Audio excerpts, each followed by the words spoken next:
So, what is money? I mean, really? The answer is a whole lot stranger and honestly a lot more fragile than you probably think. I want you to really think about this for a second. That $100 bill you worked for, the one maybe sitting in your wallet right now, it isn't actually worth $100. Not even close. And that's the real mystery, isn't it? If the paper itself is basically worthless, why does the grocery store take it? Why does your landlord? Why does the entire world keep running on these little pieces of paper? Well, that right there is the secret. It's not backed by gold anymore, or oil, or, well, anything physical. Money is a system of collective belief.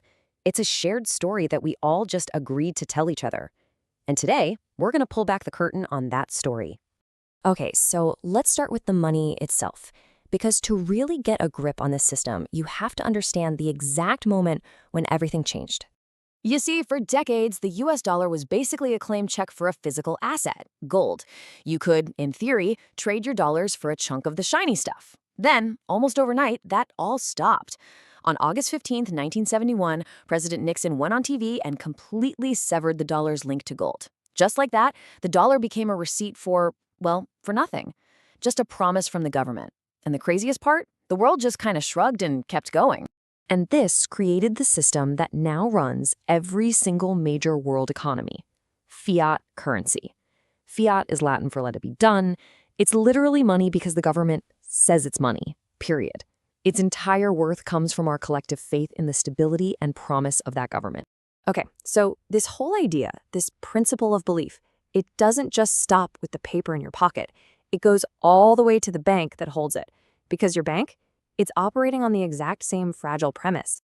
Let's look at what happened with Washington Mutual back in 2008. We're talking about a massive 119-year-old institution, a pillar of the community. But then, rumors started swirling about some bad investments. And so people, being perfectly rational, started to think, maybe I should go get my money, just in case. And that one simple, totally rational decision is what brought the whole thing crashing down. $16 billion. That's how much customers pulled out in just 10 days. What started as a tiny trickle of withdrawals became an absolute flood. And in less than 2 weeks, a bank that had been around for over a century was gone. And this is the part you really got to understand. Washington Mutual didn't technically run out of money. It ran out of belief. The fear that the bank might collapse became a self-fulfilling prophecy, and it exposed this fundamental vulnerability that's baked into our entire banking system. Because you might be wondering, where is my money really? It's not sitting in some vault with your name neatly printed on it. Thanks to a system called fractional reserve banking, your bank only keeps about 10%, maybe less, of all deposits on hand. The other 90%? Oh, that's out there in the world, working as mortgages, car loans, and business investments. The whole system works perfectly, as long as we don't all show up and ask for our money back at the same time. All right, so we've gone from your wallet to your bank. Now let's zoom out one more time all the way to the top, to the government itself. Because this system of promises and IOUs, well, it goes all the way up the chain. Just look at that number, $36 trillion. That is the US national debt. It's a number so huge it almost breaks your brain. To put it in perspective, if you spent $1 million every single day, it would take you over 98,000 years to spend that much money. So how on earth does that get paid back? How can any government possibly manage a debt that astronomical? Well, here's the wild part. It doesn't. The US government pays off its old debt by, you guessed it, taking on new debt. It's a perpetual rollover machine, constantly issuing new bonds to pay back the people who bought the old bonds. Now, this system works for one very simple reason. The entire world believes the US will always be good for it, that it will always be able to borrow more. It's the ultimate example of too big to fail, and that belief, that faith, is quite literally the most valuable asset the country has. So what we have here is money, banks, and governments all built on a foundation of pure belief, a global house of cards. But what happens when people look at this and try to build something totally different? A lot of people see this system and think something like Bitcoin is the answer, a so-called trustless system. But here's the thing. It's not trustless. It's just differently trusted. Instead of placing your faith in a central bank and a government, you're placing your faith in complex code and a global network of anonymous computers. You're never, ever eliminating trust. You're just changing where you put it. And these crises of trust, they're not just theory. They happen all the time, everywhere. Look at El Salvador. They tried to switch to Bitcoin, but people just stuck with the US dollar they already knew and trusted. In Argentina, when inflation made the peso worthless, where did people run? To the US dollar.